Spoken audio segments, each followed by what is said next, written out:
ये कहानी एक पिज्जा डिलीवरी बॉय के साथ हुई एक सच्ची घटना पर आधारित है।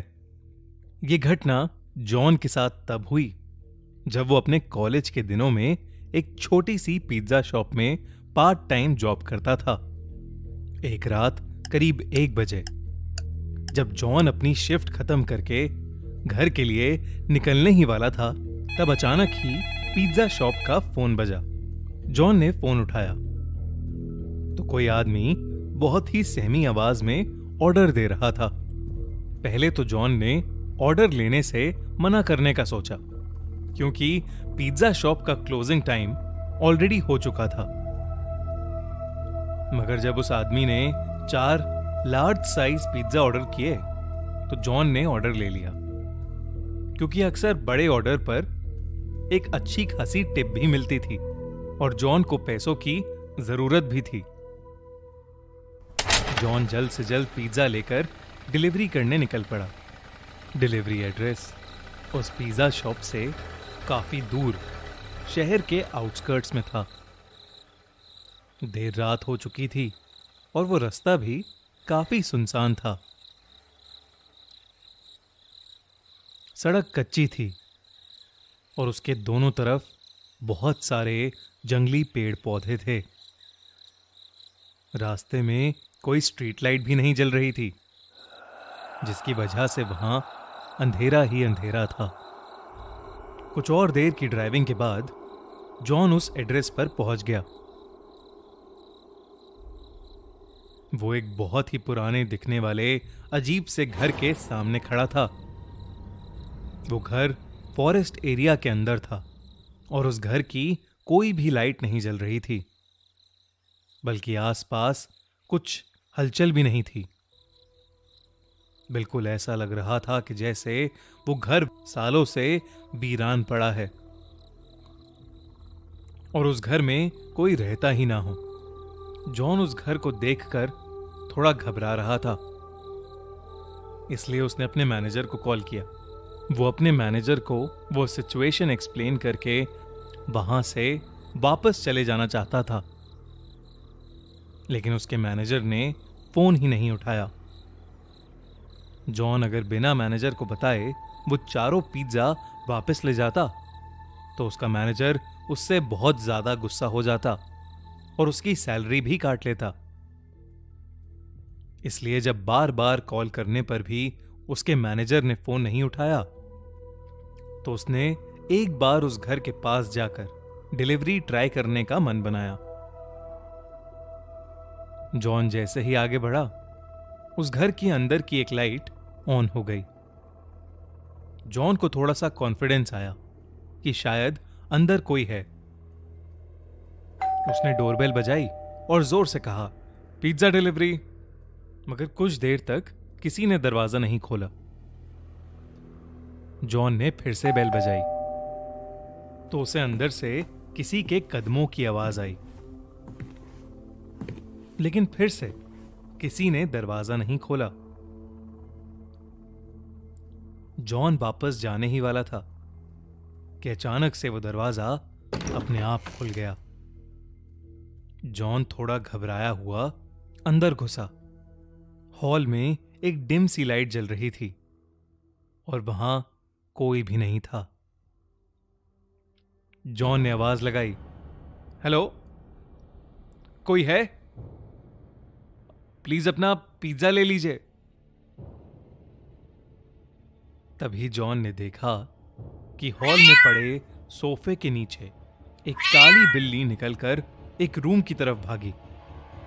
जैसे ही वो बिल्ली उस रूम में घुसी, उस रूम की लाइट्स और टीवी ऑन हो गया।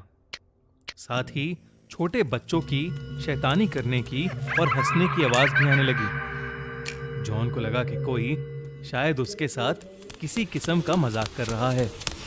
वो गुस्से में उस रूम के अंदर गया।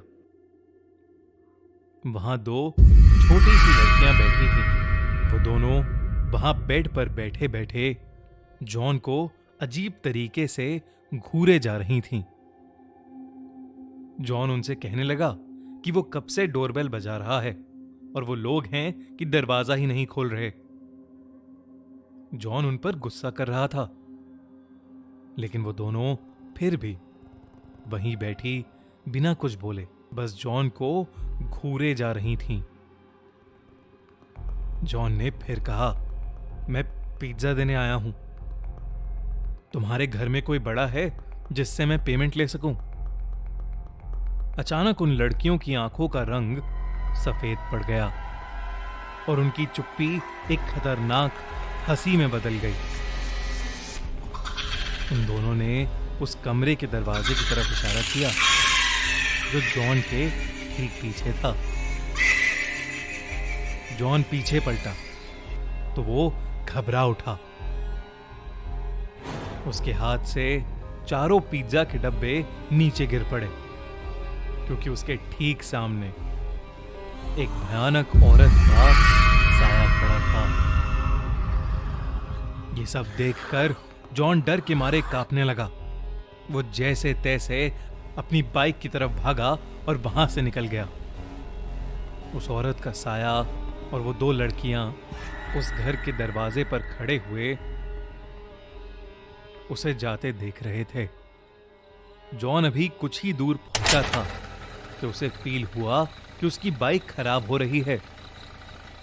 एकदम से बाइक के घिसटने की आवाज आने लगी और बाइक बंद पड़ गई। सहमा हुआ जॉन बाहर निकला और उसने देखा कि उसकी बाइक का टायर पंक्चर था। उसने डर के मारे पुलिस को फोन मिलाया और जल्द से जल्द मदद मांगी। वो आसपास देखने लगा और अचानक ही उसकी नजर बाइक के रियर व्यू मिरर पर पड़ी, जिसे देखकर उसके पैरों तले जमीन खिसक गई। बाइक के पीछे उस औरत का साया और वो दो बच्ची खड़ी थीं। वो तीनों धीरे धीरे जॉन की तरफ ही आ रहे थे। जॉन हड़बड़ा के बाइक वहीं छोड़कर जंगल की तरफ दौड़ने लगा। दौड़ते दौड़ते वो बहुत थक गया और एक बड़े से पेड़ के पीछे जाकर छुप गया। वो बस अपनी जान के लिए दुआएं मांगने लगा कि कुछ ही देर में उसे दूर से पुलिस सायरन की आवाज आई और उसने अपनी बची हुई हिम्मत लगाकर अपनी बाइक के पास वापस दौड़ना शुरू कर दिया। वो वापस अपनी बाइक तक पहुंचा तो उसने देखा कि पुलिस उसकी बाइक की इन्वेस्टिगेशन कर रही थी। उसने पुलिस को सब कुछ बताया और उन्हें उस घर तक ले गया। पुलिस ने उस घर के अंदर जाकर जांच पड़ताल की, लेकिन उन्हें एक जंगली बिल्ली के अलावा उस घर में कोई नहीं मिला। अगली सुबह जॉन को यह पता चला कि वो घर पिछले 3 सालों से खाली पड़ा है और तो और 3 साल पहले उस घर में एक औरत और उसकी 2 छोटी बेटियां रहती थीं, जिनका एक रोज अचानक मर्डर हो गया था। ये जानकर जॉन के होश उड़ गए। उसे समझ आ गया कि उस दिन जिन लोगों को उसने देखा था वो उस औरत और उसकी छोटी बच्चियों की आत्मा ही थी, जो शायद आज भी उस घर में कैद है।